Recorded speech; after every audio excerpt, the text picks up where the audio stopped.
Episode 1, Chapter 3. So, it's another language. An alien language, Ditsy confirmed. The doctor had explained his invocation of the expression Allons-y as such. Yes, the doctor nodded, not looking away from his timey-wimey detector that ticked away endlessly in his hoof. And there's an entire planet of these aliens that speak it? Well, not all of them, the doctor conceded. There's a lot of languages on that planet. English, Chinese, Russian, Spanish. French? Ditsy added, remembering the language the doctor had called it. Yes, and French. And you know not only all those languages, but equestrian too, Ditsy inferred, marveling at how smart the doctor must have been to know so many languages. Actually, I don't, the doctor admitted. See, my ship, the TARDIS, it has a translation matrix that make everything I say sound like whatever language you know, and whatever you say sound like a language I know, which would either be English or Gallifreyan. Oh, Ditsy said, feeling slightly reprimanded. Well, it's a good, matrix. You sound exactly like a pony. Actually, I don't, the doctor repeated, finally looking at her. See, I knocked the matrix when I crashed.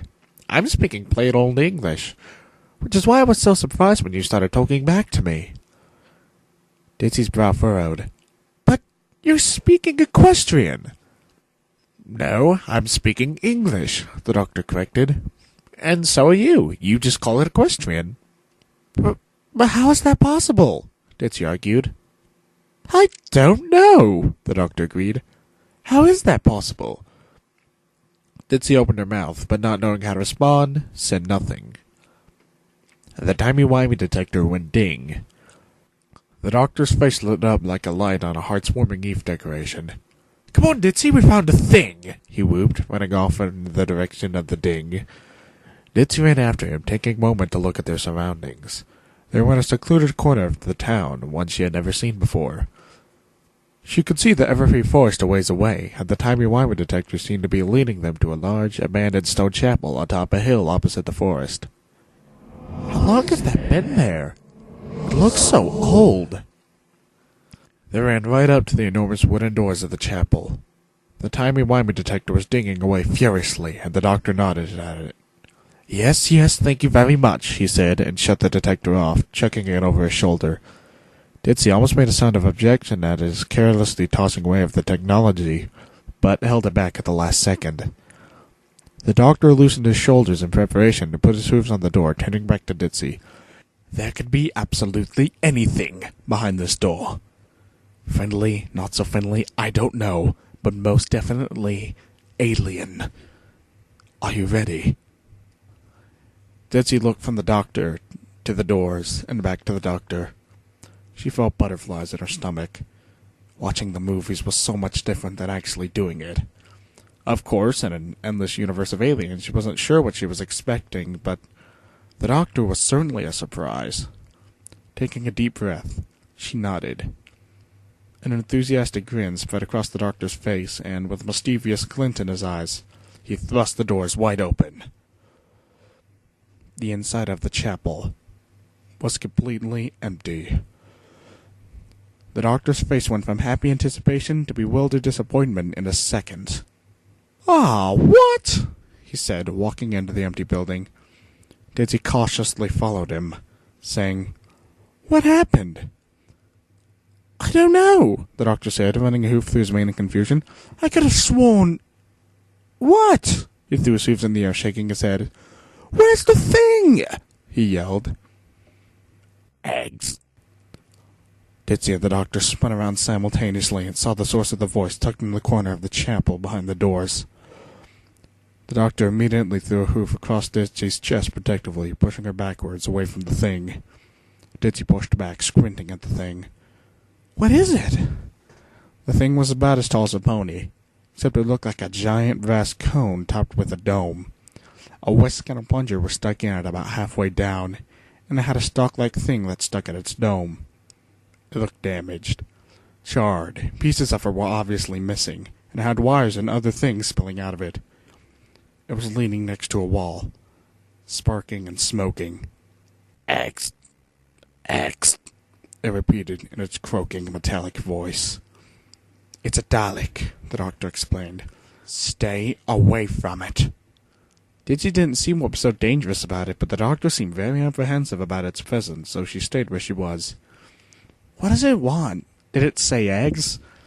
No, it's not trying to say eggs, the doctor explained in a low voice. It's saying exterminate. Exterminate, the Dalek said sullenly, its appendages jumping out at the sound of the phrase. The doctor reacted immediately, pulling out a sonic screwdriver, pointing it menacingly at the Dalek. What are you going to do with that? Dizzy whispered frantically, her heart set aflutter with fear at the Dalek's sudden outburst. Build a cabinet? That's really rude, the doctor rebutted, not lowering the device. Luckily, that seemed to be all the Dalek had in it, as it did not move any further, only continued to repeat. Eggs. Eggs. Eggs. Dizzy could now tell it sounded more like that. The doctor, breathing with relief, let go of Dizzy and straightened himself up. Dizzy only then realized she had been holding tightly to the doctor out of fear of the Dalek, and quickly straightened herself up as well. The doctor moved to put his sonic away, but then held it up to Dizzy and said, Don't. This is the sonic. It may save your life one day.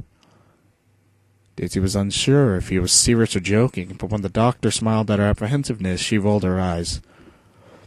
The doctor chuckled to himself, then went up and sat down on the step that led up to the stage at the front of the chapel. Dizzy followed him, sitting down on the top step next to him, and they both looked at the Dalek in the corner, who continuously muttered, X, X, X. I suppose I should explain, the doctor said finally. That thing over there? He pointed out, gesturing to the Dalek. Dizzy nodded, and he continued. It's a Dalek. They're a race of hateful, supremacist aliens. Supremacist? Dizzy repeated. The doctor nodded somberly. They believe their race is pure, higher than any other in the entire universe. They plan to prove that by killing every other species in the universe. He looked at Dizzy. Including ponies. Dizzy said nothing, now fearful of the machine in the corner. She scooted closer to the doctor protectively. My people, the Time Lords, they fought the Daleks in a war. The last great time war, the doctor explained. Did you win? Dizzy asked. The doctor looked at her for a moment, then shook his head. No.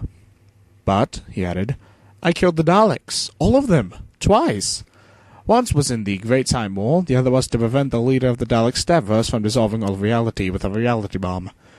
Well, the second time wasn't necessarily me. More than it was a Metacrisis clone of me who did it. I had to trap him in a parallel universe as a punishment, though it wasn't necessarily a punishment, as he's currently renewing out his days with the woman I... The doctor stopped rambling, looking at Dizzy out of the corner of his eye. Bottom of the line, I killed all the Daleks. Dizzy didn't really understand anything the doctor was saying, but she understood the bottom line. So, what's the problem? Problem is, the doctor continued, pointing at the Dalek in the corner, there's one right there. Eggs! Eggs! Eggs! The Dalek said, and I don't know why.